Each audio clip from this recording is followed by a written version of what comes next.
Hello, I'm Gemma and this is Non-Fic Books, and I have a very exciting announcement today because Non-Fiction November is coming back, which is brilliant. I will link Olive's channel down below and her announcement video because she's sort of a little bit more in charge than previous years, because I have just had a baby, and that's, if you hear noises, she's just over here having a snooze. So I'm going to try and fly through this video so that I can actually get a video up in time before November starts. Because you've probably noticed, if you watch my channel at all, that the videos have been few and far between recently. So as always, Non-Fiction November is about getting people reading more non-fiction. We have 4 challenges which are there to encourage people to pick up more books, but if you normally don't read any non-fiction, we're just trying to encourage you to read some. So even if it's one non-fiction book, if you never read any, that is brilliant. Please join in.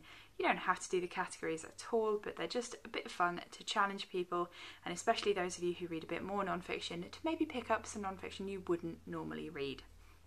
So the first challenge is pastimes or pastimes, because Olive decided this year that we would be doing a pair of words, which I thought was really good fun. And I have attempted in my book choice to cover both meanings.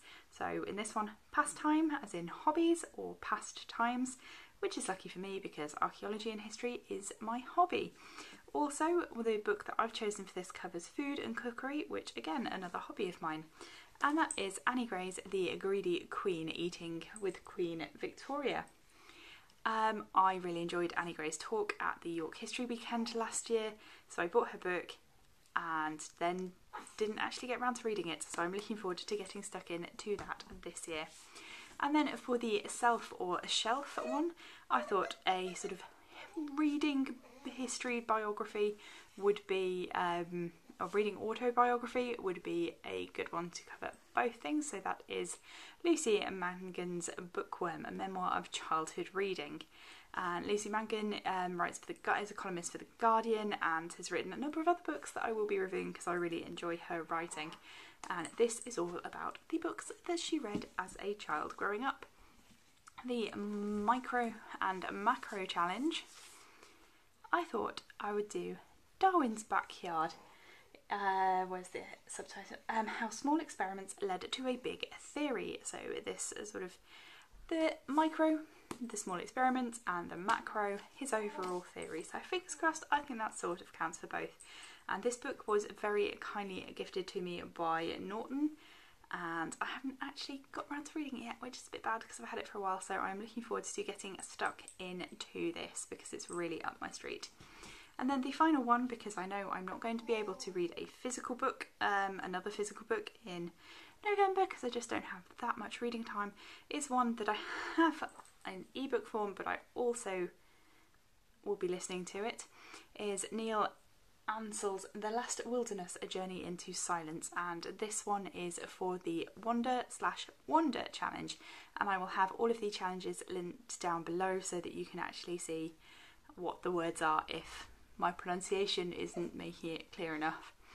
And again, this is the wonder of nature, and he is walking through it and thinking about it. So I thought, again, that sort of ticked both of the boxes for that.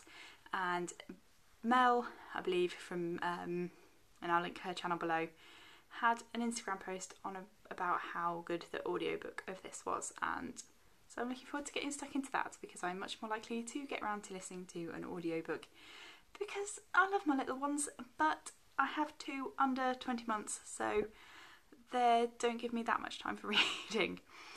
Those are the books I'm planning on reading. I really hope that you can join us for Non-Fiction November. I'm hoping that I will get review videos up for these throughout November. My videos might be a little bit different and there might be a bit of a different background because I am bouncing between my parents, which is the background you can see now, and my house, which is the normal one with my bookshelves behind me. And we're also doing house renovations, so that might change as well. Hey ho, I like to keep things busy. I would love to know, are you going to join us? If so, what books do you fancy reading? If at all possible, I will try and do a suggestions video, but that will probably be just in the beginning of November because then I will be back home and have access to my books and be able to show you a little bit more. I'd love you to join us. More information will be over on Olive's channel. As I say, I will link her announcement video down below because she is the driving force behind Nonfiction November this year, and I am very much taking a back seat and just hopefully interacting as much as is possible. As always, comment down below and I will see you in a video soon. Bye!